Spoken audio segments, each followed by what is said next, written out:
अस्सलामुअलैकुम गाइस, सही टाइटल पढ़ा आपने। आज हम बात करने वाले हैं एक ऐसे मेगा प्रोजेक्ट के बारे में जो सुनते ही ना दिमाग में एक ही थॉट आता है, ये सीरियसली हो सकता है क्या? हाँ, सही सुना आपने। रशिया और यूनाइटेड स्टेट्स के बीच एक पुतिन ट्रम्प टनल का प्रपोजल की बात हुई है। व्लादिमीर पुतिन ने ट्रम्प के सामने ये टनल प्रपोजल को टेबल पर रखा है। सोचिए जरा, इमेजिन करिए, एक टनल बेरिंग स्ट्रेट के नीचे समंदर की गहराई में बनाया जाएगा, जो रशिया के चुकोटका रीजन से शुरू होकर यूनाइटेड स्टेट्स ऑफ अमेरिका की अलास्का स्टेट को डायरेक्टली आपस में कनेक्ट करेगा। और दुनिया के सबसे स्ट्रैटेजिक स्पॉट्स में से ना ये एक माना जाता है। तो दोस्तों, ये कोई मामूली प्रोजेक्ट नहीं है, ये हिस्ट्री चेंजर प्रोजेक्ट है। इस डील को ना पता है किसने व्लादिमीर पुतिन के दिमाग में डाला?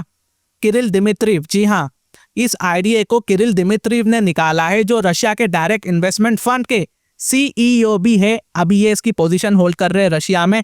इन्होंने थर्सडे को इस टनल प्लान को ना अनवील किया था। इस ट्रम्प पुतिन टनल में है क्या, ये भी तो बात होनी चाहिए ना। तो देखिए जी, इस ट्रम्प पुतिन टनल में $8 बिलियन का इन्वेस्टमेंट फंड लगेगा। अगर मैं इंडियन करेंसी में कन्वर्ट करूँ तो 66,000 करोड़ के आसपास का ये अमाउंट है। इतना बड़ा अमाउंट इस प्रोजेक्ट में लगने वाला है। 112 किलोमीटर अंडर सी रेल और कार्गो टनल भी यहाँ पर बनाया जाएगा। याद रखिए, मैं अंडर सी रेल की बात कर रहा हूँ। इस पुतिन ट्रम्प टनल में रेलवे लाइन बिछाई जाएगी, जो समंदर के नीचे बनाया जाएगा। यानी कि ट्रेन्स समंदर के फ्लोर के नीचे टनल्स के अंदर ट्रैवल करेगी। इसमें कार्गो या पैसेंजर ट्रेन्स चलेंगी, लेकिन पूरा इंफ्रास्ट्रक्चर वाटरप्रूफ होगा, प्रेशर रेसिस्टेंस होगा, ताकि समंदर के नीचे सेफ ट्रैवल हो सके।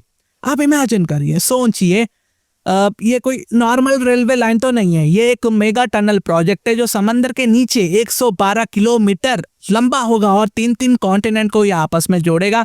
यूरोप, एशिया, नॉर्थ अमेरिका को आपस में ये जोड़कर रखेगा और रशिया और यूनाइटेड स्टेट्स को आपस में डायरेक्टली कनेक्ट करेगा इनकी ही जमीन पर। It's a very very game changer project guys. आज से 30-40 साल पहले किसने सोचा था कि इसका कंप्लीशन टारगेट लगभग 8 साल बताया जा रहा है। Funding United states of America, Russia और कुछ इंटरनेशनल प्लेयर्स भी ये करेंगे।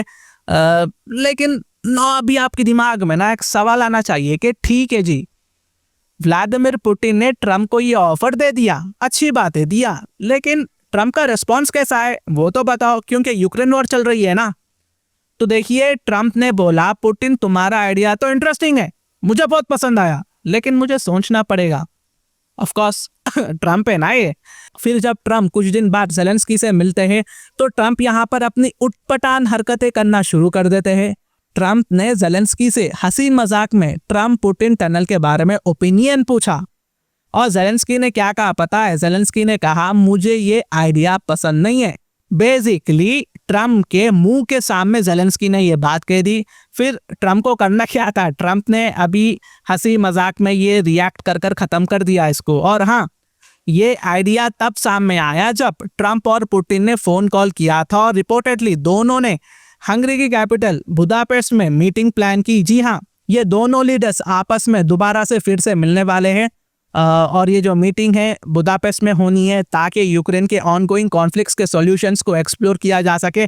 याद रखिए, हंगरी एक नेटो देश होते हुए भी हंगरी का president Viktor Orban Vladimir Putin के करीबी आदमी हैं और रशिया यहाँ पर बहुत करीब आता है, इसलिए यहाँ पर इस मीटिंग को फिक्स किया गया है। डोनाल्ड ट्रम्प शायद मॉस्को नहीं जाना चाहते हो, क्योंकि पुतिन ने कहा था कि next time we will meet in Moscow. Trump थोड़ा घबरा गए थे उस वक्त। तो खैर, बहुत सारे डेवलपमेंट्स निकल कर आना बाकी है। तो ये कुछ अपडेट्स थी जो मैंने आप तक लाया है। अगर मेरी वीडियो इन्फॉर्मेटिव दिखे तो इंटरनेशनल अफेयर्स के लिए आप मेरे चैनल को सब्सक्राइब कर सकते हैं। Thank you for watching, thank you for listening, and I always say God bless you all.